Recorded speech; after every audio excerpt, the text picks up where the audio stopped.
Bienvenidas y bienvenidos a las sentencias a debate. Hoy veremos cómo el Tribunal Electoral del Poder Judicial de la Federación aprobó la elección de concejales en Atzompa, Oaxaca. Acompáñenme a verlo.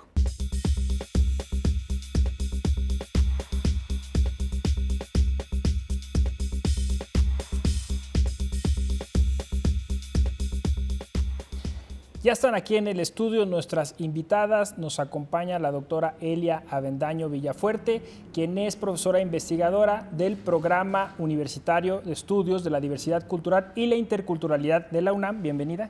Muchas gracias. También nos acompaña Tatiana Reyes Pérez, quien es secretaria de Estudio y Cuenta de la ponencia de la magistrada Yanin Otálora Malasis de este tribunal. Bienvenida. Muchas gracias. Y pues vamos a comenzar contigo, si nos regalas un resumen de este resumen. asunto. Primero hay que contextualizar que Santa María Atzompa está integrado por cabecera municipal, 4 agencias y 12 colonias.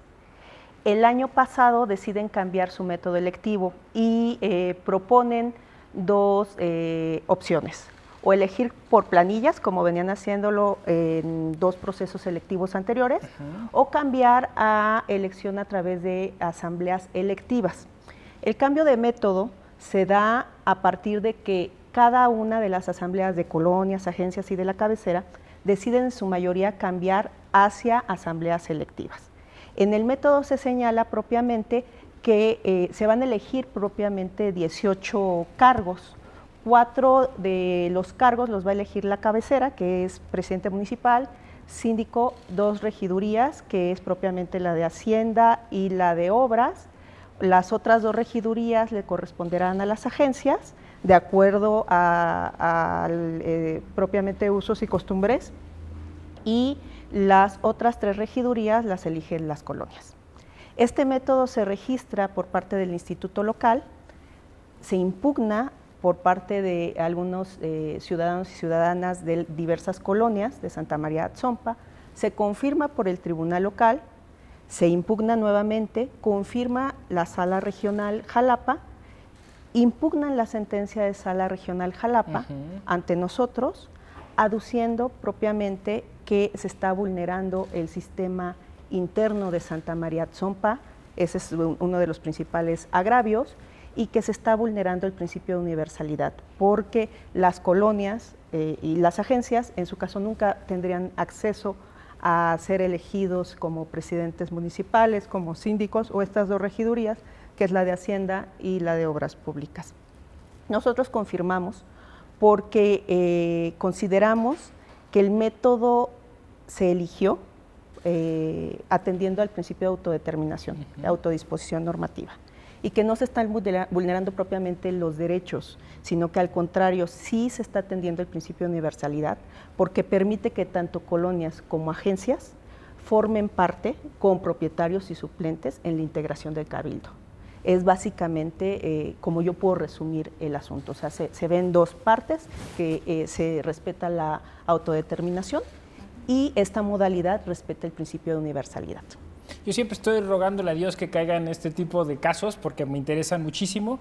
Luego, para nuestro auditorio es muy interesante que ellos se ilustren en este asunto de los sistemas normativos internos. Hay que resaltar que en México se les reconoce que algunas comunidades indígenas tienen su forma de elegir a sus autoridades y justo lo que decías, la autodeterminación, ¿no? Por este principio ellos determinan cómo debe ser ese proceso, pero pues a veces entran en conflicto las propias comunidades con las agencias, con las colonias, como referías, y estos asuntos son muy interesantes, sobre todo en Oaxaca, que es una entidad federativa que desde hace mucho ha reconocido la existencia de estos sistemas normativos internos. Suma el hecho que Atzompa, o Santa María Atzompa, es el lugar donde se hacen estas bellas vasijas de barro verde, ¿no?, que todos conocemos. Doctora, ¿qué le atrajo de este asunto? Bueno, en principio quiero recalcar la importancia que tiene que el Poder Judicial esté abordando este tipo de casos que son conflictos interculturales. Esto es muy importante, el tribunal tiene ya una amplia trayectoria de jurisprudencia en el tema indígena para dilucidar este tipo de conflictos. La otra cuestión que me llamó muchísimo la atención es cómo hacen la ponderación de derechos para tratar de mantener los derechos humanos en un ámbito de igualdad, pero privilegiando el principio pro persona, que implica garantizar la libre determinación y la autonomía de los pueblos indígenas a partir de respetar sus sistemas normativos internos. Esta situación es bastante compleja, es decir, nunca una sentencia judicial va a dar gusto a todas las partes. Siempre hay un conflicto, un litigio que se contraviene. Creo que en el mejor de los mundos está esta sentencia tratando de garantizar los derechos de los pueblos indígenas con un esquema muy dirigido a la preservación de la identidad cultural, a la preservación de los sistemas normativos y, lo más importante, al fortalecimiento interno de la organización comunitaria. En este sentido, vamos a ver que no es un caso aislado, es decir, van a empezar a surgir muchos casos de este tipo. Tiene la particularidad de que se trata de un caso en donde es un municipio. Y en Oaxaca, los municipios indígenas tienen personalidad jurídica como sujetos de derecho público. Esta circunstancia implica que hay una capacidad organizativa que también implica una organización hacia afuera de la comunidad, una representatividad de los indígenas que va a permitir que sus costumbres, sus sistemas normativos sean preservados. Pero también tiene que ver con la armonía con quienes no son indígenas o son indígenas de otros pueblos y que han llegado a vivir ahí, ¿no? Entonces, esta sentencia nos da toda esta riqueza de la conflictividad y de cómo se está tratando de resolver.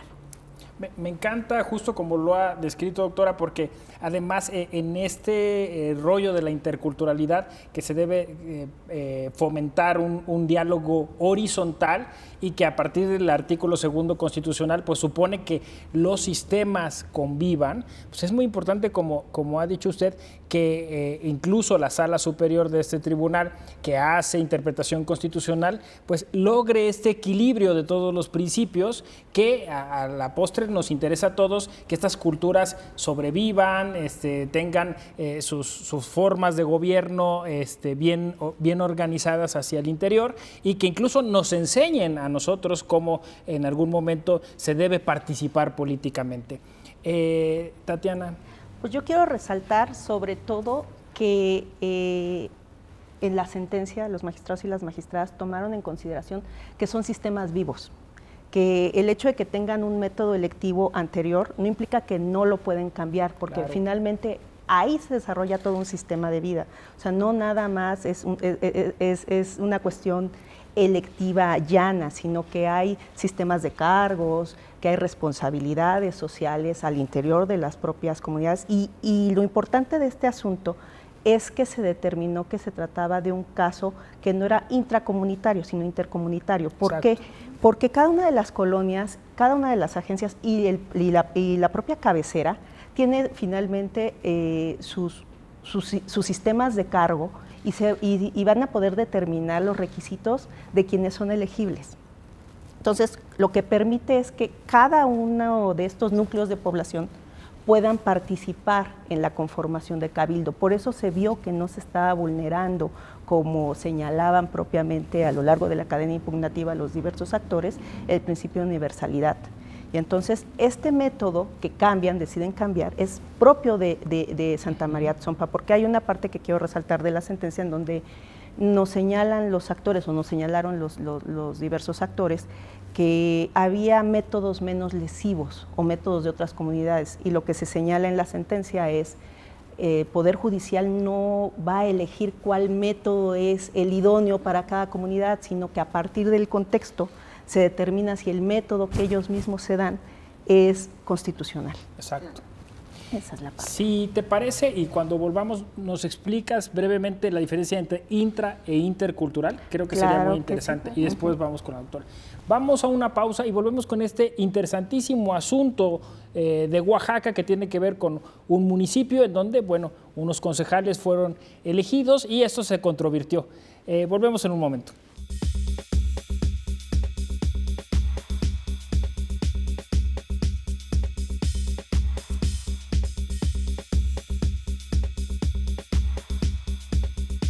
Hoy, la democracia se escucha así. Es importante que salgan a votar. En el futuro cercano, podría escucharse diferente. Gracias por votar. Recuerda que también puedes ser votado y asociarte libremente. El Tribunal Electoral te invita a la 7ª Feria Internacional del Libro, Democracia y Tecnología, del 25 al 27 de septiembre, en las instalaciones de la Sala Superior del Tribunal Electoral. Informes en www.te.gov.mx. Tribunal Electoral del Poder Judicial de la Federación.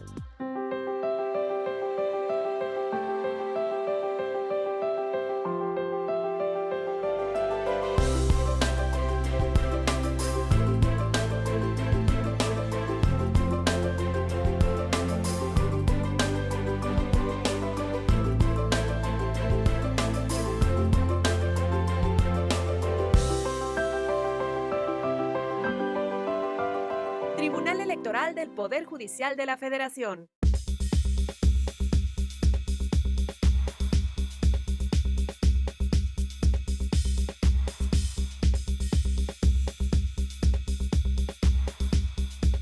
Ya estamos de vuelta y Tatiana Reyes nos va a hacer favor de explicarnos la diferencia entre intra e intercomunitario. Intracomunitario se refiere propiamente a que es el conflicto entre la comunidad y sus integrantes.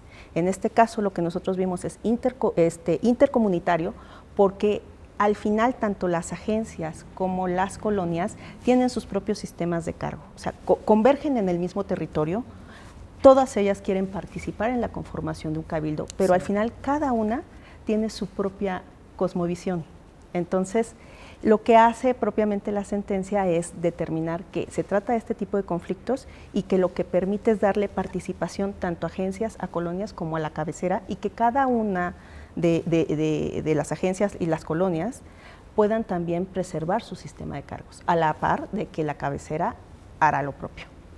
Doctora Avendaño, estos conflictos son muy interesantes, ¿no? Sí, yo creo que es parte de lo que nosotros conocemos como pluralismo jurídico, es decir, nuestro país está reconociendo desde el 1992 que somos un país pluricultural y específicamente en el 2001 reforzando estos derechos específicos y la jurisdicción que tienen los pueblos indígenas. Entonces, el pluralismo jurídico ya es una demanda cotidiana ante tribunales, es decir, identificar que los pueblos indígenas tienen sus propios sistemas normativos que implican orden y organización al interior de la comunidad y que tienen plena validez para sus miembros y que si los reforzamos pueden servirnos, como decías al principio, como mecanismos para solución de problemas, ¿no? Entonces, esto es como una muestra de los grandes retos que tiene el derecho positivo, el derecho constitucional,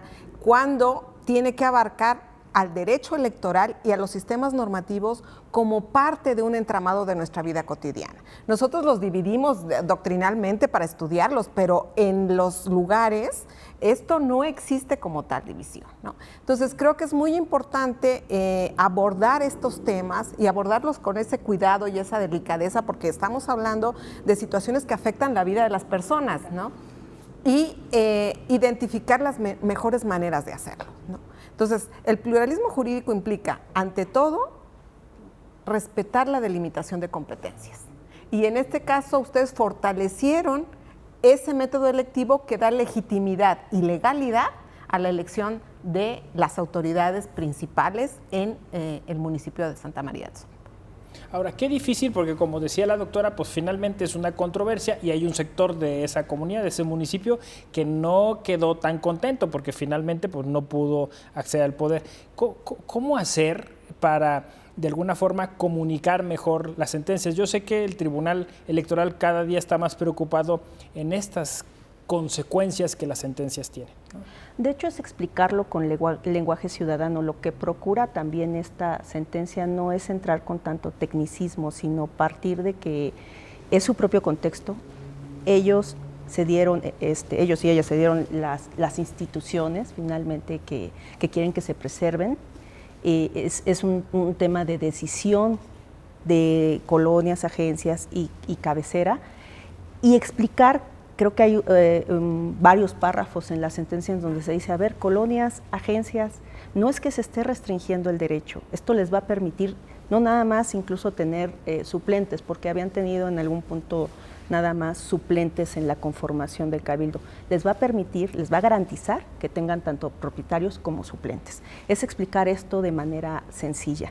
La elección, según el método, va a ser ahora en octubre, tendrán o no sabemos, porque no estaba en la cadena impugnativa, que emitir propiamente la convocatoria, y entonces será la primera vez que este método les va a permitir esta forma de integración.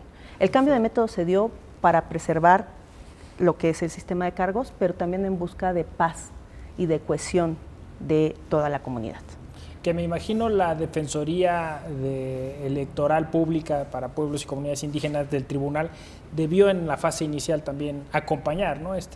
No, al final fueron ciudadanos, ellos vinieron. Nos llegó ya al final, incluso una de las demandas tenía la firma de 215 actores. Se hizo la depuración en función de técnicas procesales, porque algunos venían finalmente por una segunda ocasión cuando ya habían presentado una demanda, y otros lo presentaron de manera extemporánea, atendiendo incluso a los propios criterios que nosotros hemos diseñado jurisprudencialmente para extender el derecho. Los plazos, claro. Ajá.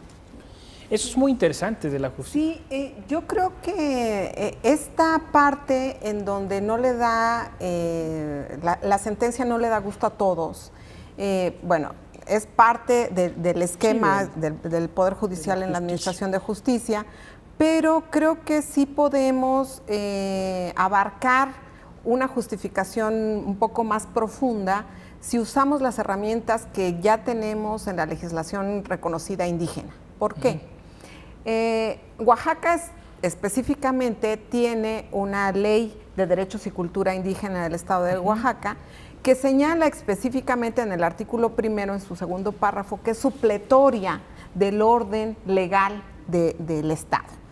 Este entramado de información jurídica puede fortalecer esta designación, esta determinación del tribunal en el sentido de explicar a quienes no son indígenas la importancia que tiene el reconocer el derecho de los diferentes. Tal vez no lo vemos cuando tenemos una posición dicotómica entre indígenas y no indígenas, pero cuando hablamos de derechos humanos y hablamos de discriminación, en algún momento de nuestra vida siempre hemos estado en alguna situación de desventaja que en el momento en que existen derechos humanos nos permite igualar o equiparar esa desventaja para lograr una igualdad sustantiva. En este sentido, creo que sí es muy importante que el Tribunal Electoral abra un poco más allá a sus sentencias a lo puramente electoral y se allegue de esta legislación que fortalecerá el esquema de decir, en Oaxaca desde 1998 está reconocido, en ese tiempo el sistema normativo era elección por usos y costumbres, y la importancia que tiene para cada una de estas culturas esa circunstancia. Esto es importante porque nos permite lograr ciertos equilibrios y tratar que en el futuro los enconos se vayan dilucidando de una manera menos rijosa, podemos decir, utilizando estas otras herramientas que hay al interior de las comunidades, ¿no? Sí, que es interesante porque Oaxaca, siendo precursora de muchas cosas en materia de interculturalidad, de pluralismo jurídico, también contaba con un protocolo a nivel electoral. Y recientemente también este Tribunal Electoral elaboró un protocolo en ese sentido y de ahí nació también un poco la Defensoría, y la idea es, me parece, la que ustedes dos han apuntado, es la de generar una justicia restaurativa incluso, ¿no? Terapéutica y de diálogo y de construcción, y al final pues ahí no pierde nadie, ¿no? Porque pues sí, ha pasado en algunas comunidades donde hay una parte mestiza que pues queden un poquito como dolidos porque ahora se va a votar por sistema normativo interno, pero se les explica y se les dice que es muy importante preservar estas costumbres y que incluso ellos deberían de formar parte, ¿no? De fomentar y de conocer o incluso interiorizar si tienen un propio sistema normativo, ¿no? Claro. Y creo que hacia allá vamos, creo que esa es la idea. Si me regalan un comentario así conclusivo de salida, vamos contigo primero. Pues yo creo que lo que quisiera resaltar es que este tribunal respeta las decisiones que se dan en el interior de las comunidades. Y reitero, no es que nosotros como tribunal se elija un sistema para cada uno, sino que se atiende el contexto, se atiende el respeto al derecho a la diferencia. Y creo que a partir de ahí es que se pueden construir muchísimas cosas, valorando precisamente cómo es nuestro México. Muchas gracias, doctora. Bueno, pues estamos frente a la interculturalidad. Es decir, la interculturalidad nos presenta retos mayúsculos.